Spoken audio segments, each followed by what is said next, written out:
November 9, 2017 Eric Armit November 9, 2017 Eric Armit In his Snips Snipes column, Eric Armit ponders whether Deontay Wilder has ever had a fight with a fraction of the excitement of Anthony Joshua vs. Vladimir Klitschko. In his Snips Snipes column, Eric Armit ponders whether Deontay Wilder has ever had a fight with a fraction of the excitement of Anthony Joshua vs. Vladimir Klitschko. Ryan Haffey Premier Boxing Champions don't miss any action.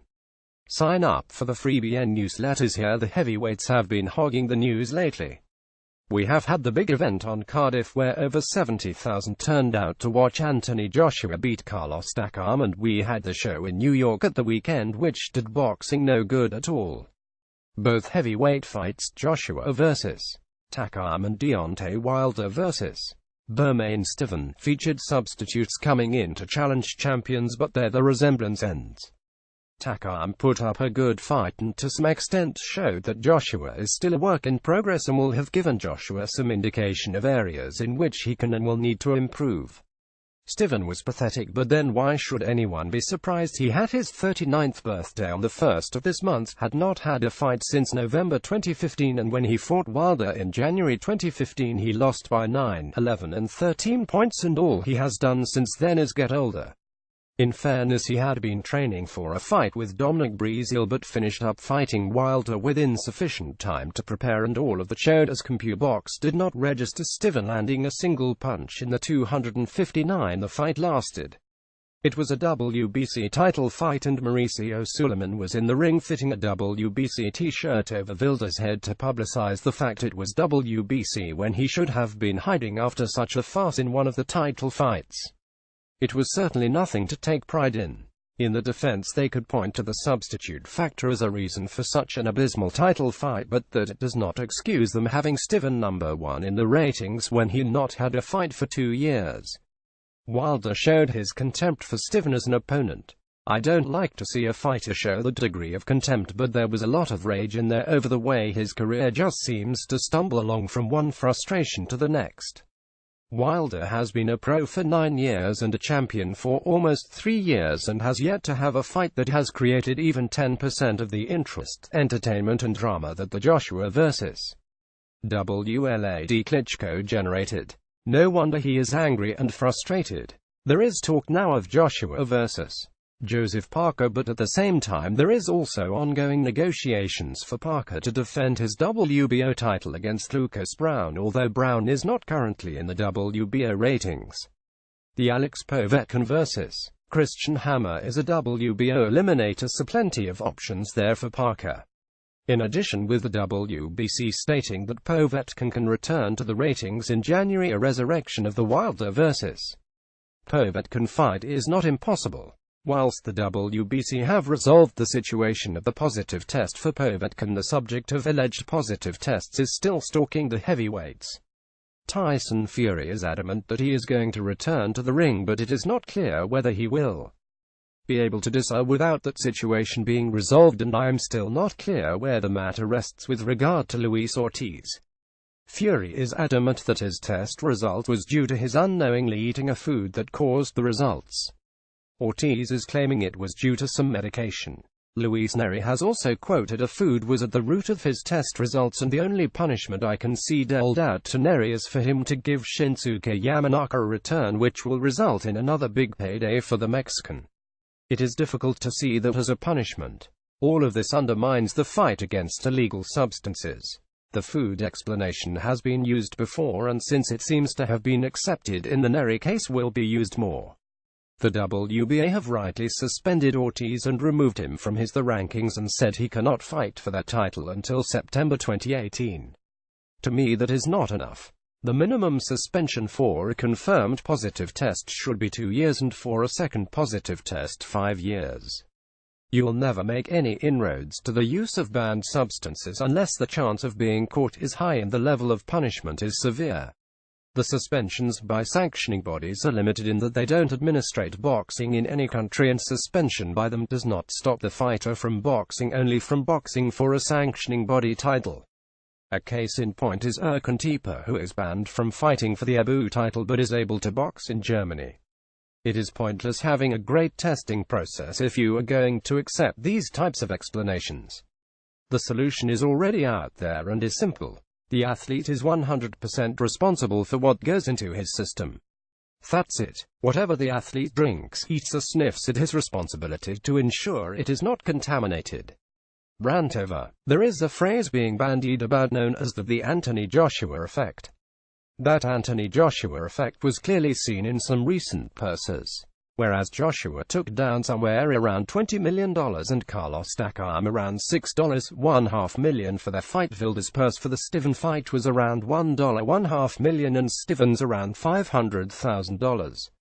In fact, when you look at the purses for the undercard in New York, which were Sean Porter $500,000, Adrian Granados $200,000, Dominic Breazeale $250,000, Eric Molina $90,000, Sergey Lipinets $90,000 and Akihiro Kondo $15,000, Takam received more for fighting Joshua than all of the combined purses for the fighters on the New York show.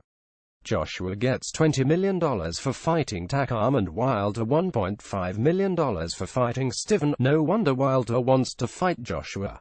Even if the Wilder vs. Stiven fight was a farce, there is plenty to look forward to. In no particular order, there is already a mention of May 5th next year for Gennady Golovkin vs. Saul Alvarez 2. We have Vasyl Lomachenko vs. Guillermo Rigondeaux on December 9th. We have Leo Santa Cruz and Abner Mares sorting out dates and purses for the return match next year. There is Frizakit vs.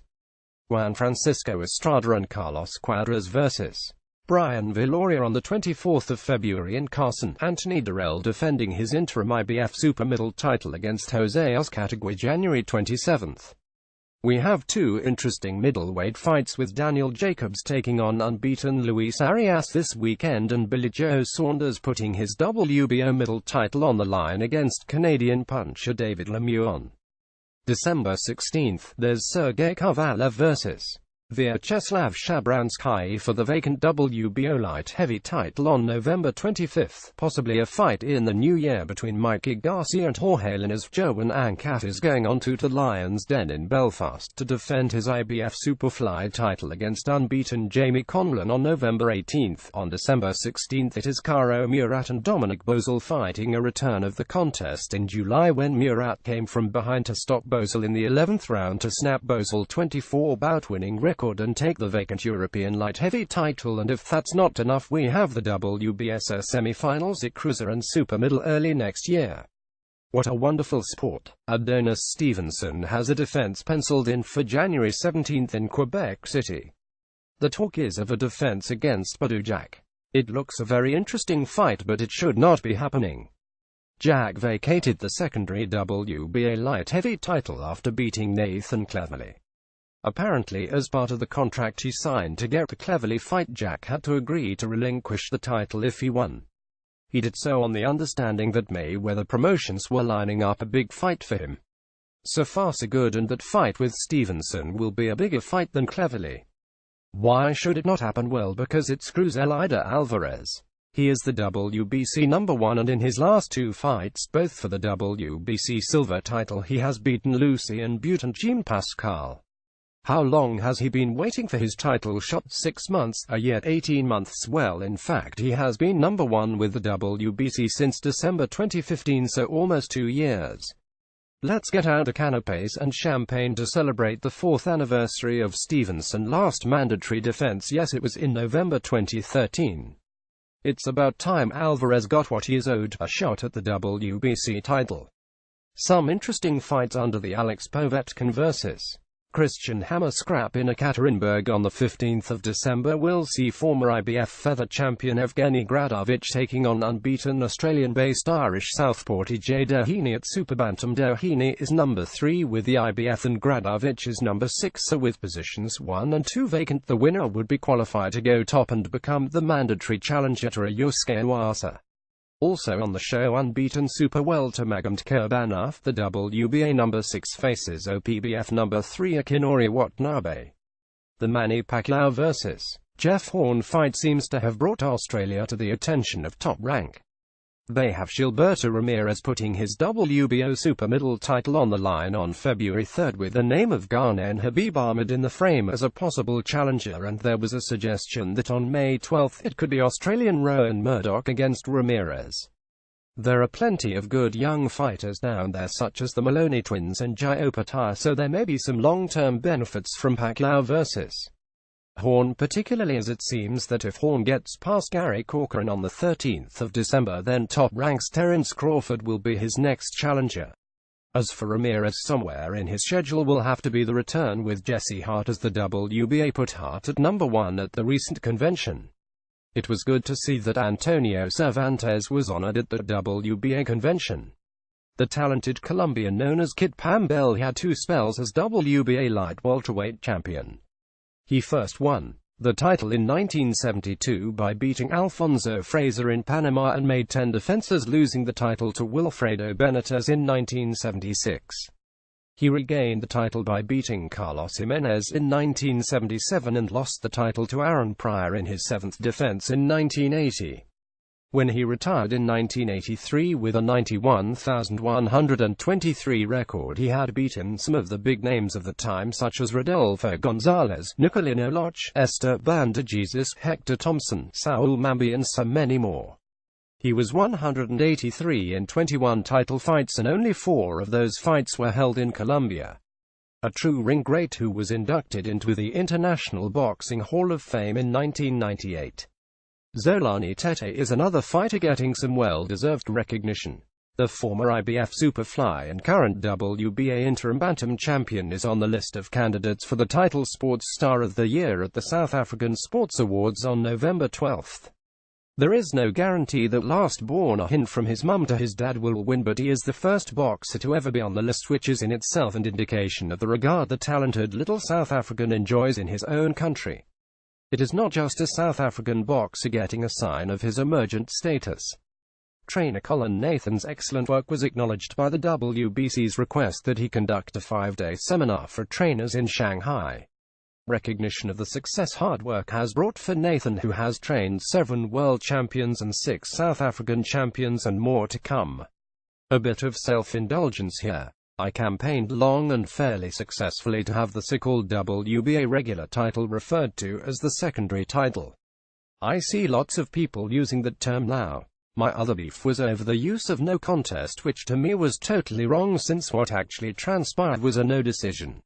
I thought I was that voice crying in the wilderness. Okay, a bit overdramatic there, but BoxRec showed the result for the Jamie McDonnell vs. Liborio Solis fight as a no decision, and for me BoxRec is the arbitrator for such things.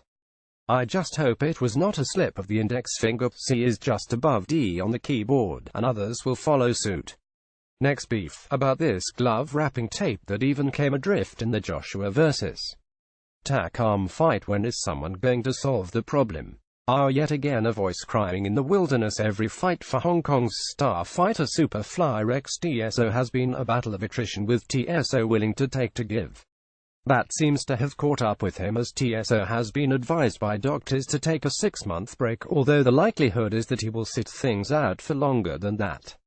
He is number 2 with the WBO, but a battle of attrition with Monster Naoya is the last thing he needs, so the rest is probably a good idea. The death of any boxer involved in boxing activity is a tragedy, but particularly when they are only 20 years old. Philippines boxer Jeffrey Claro fell into a coma and died after a sparring session. In Claro's case there are worrying elements. Claro was one of around 150 Filipino boxers who were banned in August after falsifying the results of brain scans. It seems that the boxers could not afford to have the tests done, so they submitted false CT scan results.